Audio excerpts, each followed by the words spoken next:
Yurtimizda yosh avlodni kelajakning munosib bunyodkorlari, komil insonlar bo'lib voyaga yetishlariga imkoniyat yaratishga alohida e'tibor qaratilmoqda.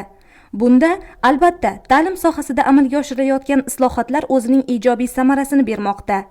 Yoshlar mamlakatning ertangi kuniga daxldor ekanliklarini anglagan holda bugungi imkoniyatlardan foydalanib, chuqur bilim egallashga, barcha sohalarda o'z iqtidorlarini namoyish etishga harakat qilishmoqda va kelajakning munosib vorislari ekanligini ko'rsatishmoqda.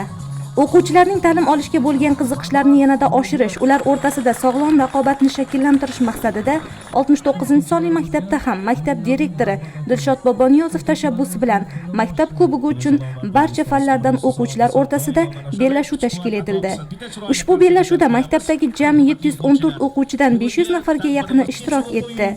Maktab kubogi uchun o'tkazilgan bellashuvni tashkil qilish va o'tkazishda maktabning boshlang'ich sinflar uslubiy birlashmasi rahbari Jumagul Baltayeva, aniq fanlar uslubiy birlashmasi rahbari Rustam Vaisov, chet tillari uslubiy birlashmasi rahbari Barnoz Sapayeva, biologiya fanlari uslubiy birlashmasi rahbari Munavvar Matchonova, ona tili va adabiyot fani uslubiy birlashmasi rahbari Mahbuba Sariyeva, amaliy fanlar uslubiy birlashmasi rahbari Malohat Boltayeva, faol o'qituvchilardan Barchinoy Ishmatova, Sanamjon Matyakupova, Najmaddinova Saida, Dildora Qo'shnazarova, Xosiyat O'razboyeva, Zamira Asqarova, Yulduz Saidmurodovalarning xizmati katta bo'ldi.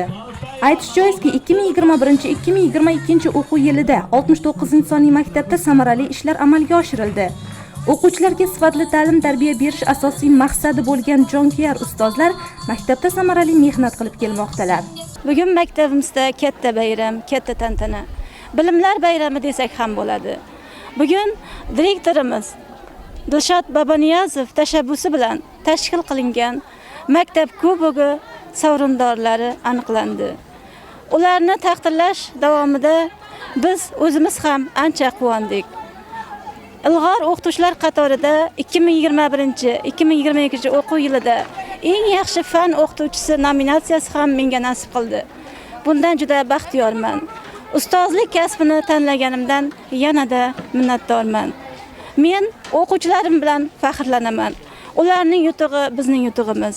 Bizning yutug'imizda ham o'quvchilarimizning hissasi bor. Men o'quvchilarimga aytardimki, hamisha bilim oling, a'lo o'qing. Kelajakda yaxshi inson bo'lib yetishing. Sen bugun yurakda shod yurak bilan. Sinov navbatini kutib turasan. A'lo mamlakatning a'lo farzandi bilib qo'yki, seni vatan kutadi.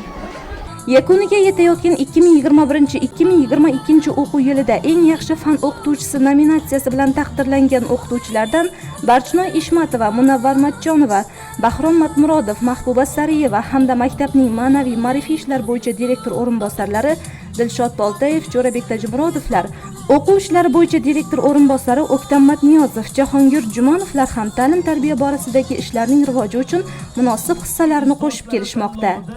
Bellashuvda o'quvchilar eng yaxshi futbol jamoasi, atletika g'olibi, Al-Xorazmiy izdoshlari, biologiya bilimdoni, fizika bilimdoni, eng yaxshi kimyogar, ona tili bilimdoni, chet tili bilimdoni, rus tili bilimdoni, yosh tarixchilar nominatsiyalarini qo'lga kiritish uchun bor imkoniyatlarini ishga soldilar.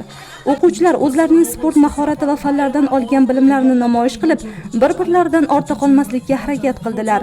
Maktabning 1-sinfidan to 11-sinfiga qadar bo'lgan o'quvchilar o'z zakovati va iqtidorlarini sinovdan o'tkazish davomida bilimlarini ham yanada oshirishdilar. Mana bugun maktabimizda 2021-2022 o'quv yili yakunlanib, yil davomida qilgan ishlarimizning sarhisobini o'tkazdik.